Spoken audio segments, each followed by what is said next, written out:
What's going on, guys and gals, ladies and gents, children of all ages? Children of all ages really shouldn't be watching this, but I have for you today something a little bit special. I went and picked up Battlefield 3 for my 360, and because you know, it's the console I prefer to play on. I did have it before for my PS3, but it just kind of wasn't working out with PS3 just because I can't aim that well. So you know, that happened. But what you're seeing right here is my first full game of Rush. This is just the attacking side. I didn't record the defending side just because I really kind of didn't feel like it. But in this one, I get a panic night, and it'll be split into two parts, two different commentaries totally. But it'll be split into two parts. In one part, I'm actually going to be talking about kind of not what happened in the game, but like something that happened in the game that I want to talk about, and it's panic knifing, and that's towards the end a little bit more. But in this game, I don't know what was going on. This is, like I said, my first full game of Rush, and I just absolutely went to town on people on attacking, and it was amazing. But today I want to talk about, you know, people have been making videos every now and again saying, you know, what they want to see in Black Ops 2 because they know that's what the next Call of Duty is going to be called. Me personally, I doubt I'm going to get the next Call of Duty just because of the past few ones that haven't been so good, and I can't trust it yet. I can't trust it like I could with Modern Warfare 2 and Call of Duty 4 and COD 2 and stuff like that. Notice I'm only naming the even ones. But anyways, what I want to talk about today is something that I want to see not in just the Call of Duty games, but in any single FPS game that is going to be made or has, I mean, you really can't do it to has been made, but any FPS game that is going to be coming out in the future, at least a year from now. I know it'll take that long for it to be at least like implemented into gaming, and that is basically what it is. It kind of to really kind of simplify it, it just kind of, if you leave a game, like say you're playing Call of Duty, you leave a lobby in between the matches, in between maps, basically. What it would do is, if you went and searched for a game again, it would ask you, do you want to be in the same game you just left? Basically, that's, you know, that's kind of what it boils down to, is that's what it would ask you, is would you mind being put in the game you just left? Because I cannot tell you how many times it always frustrated me how, and it usually happened the most oh wow, excuse me. It usually happened the most in Call of Duty 4. It was you know, I would get frustrated, but I'd still play to the end of the map, and then I'd leave just because, you know, I wanted to either like take a like a minute break or something like that, or just kind of do whatever for a couple minutes, and then I pop back on, or even like if I start a game just after I left the lobby. Like I said, it happened the most in Call of Duty 4. I would try at least 15 times probably, and the first 10 times I would be in the game I had just left. Like, it'd be the same people, same map, same everything, and I just, you know, it always frustrated me how it did that, you know, and I can tell the difference, and I know what the difference is, because with Call of Duty it's a player-to-player connection, unlike, you know, Battlefield and stuff like that, where they have dedicated servers. And, you know, everybody loves to boast about dedicated servers and stuff like that, and they are great, trust me. Halo 2 had dedicated servers.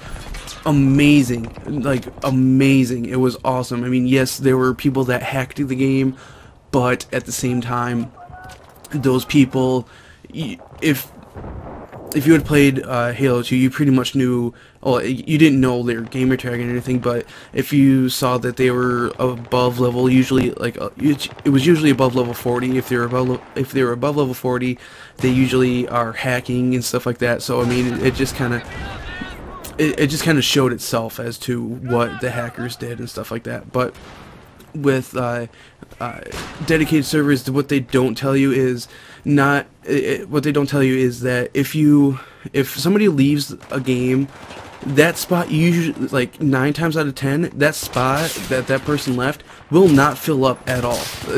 Nobody will show up in the game. Nobody. It'll, like, if the game is 5-on-5, somebody leaves, the rest of that game it's gonna be a 5-on-4. 9.5 times out of 10, usually.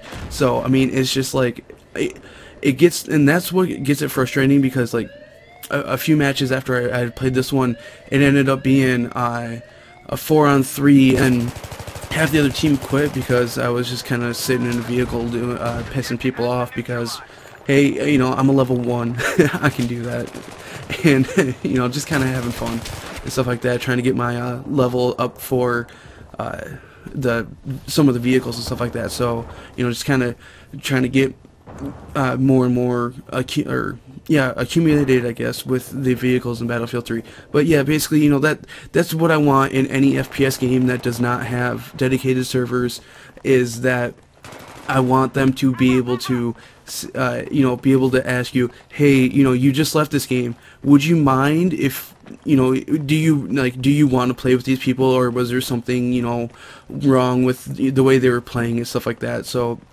because, you know, there are times where I leave a lobby just because, you know, I either, you know, want to go out and I just want to go outside for a few minutes, just kind of, you know, just step away from video games for a few minutes. And then there's times where, you know, I had thought about rage quitting in the middle of the map and then trying to find another game, which I probably should have done, to be honest.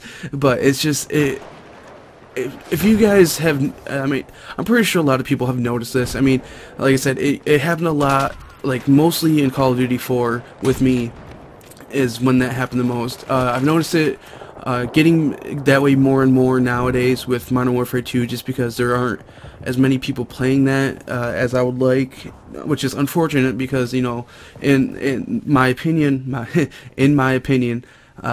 that was really like the last good Call of Duty game, you know. And, you know, I kind of hesitate a little bit on that, just because there were things, you know, that people didn't like, but at the same time, the things people didn't like were, you know, combinations of things in the game. It wasn't the game itself that made people not want to play it. And I've been saying that about Black Ops, and I've said it, I've been saying it like almost anytime someone mentions Modern Warfare 3, I'm like, the reason it's unplayable is because of how it plays, not because of, you know, the guns or anything like that. I mean, don't get me wrong, sometimes the guns have a huge deal to, like, sometimes the guns can have an impact on that, but at the same time, it doesn't really make it that much of an impact on it. So, you know, it's kind of, I don't know exactly, but I think you guys get what I'm saying, so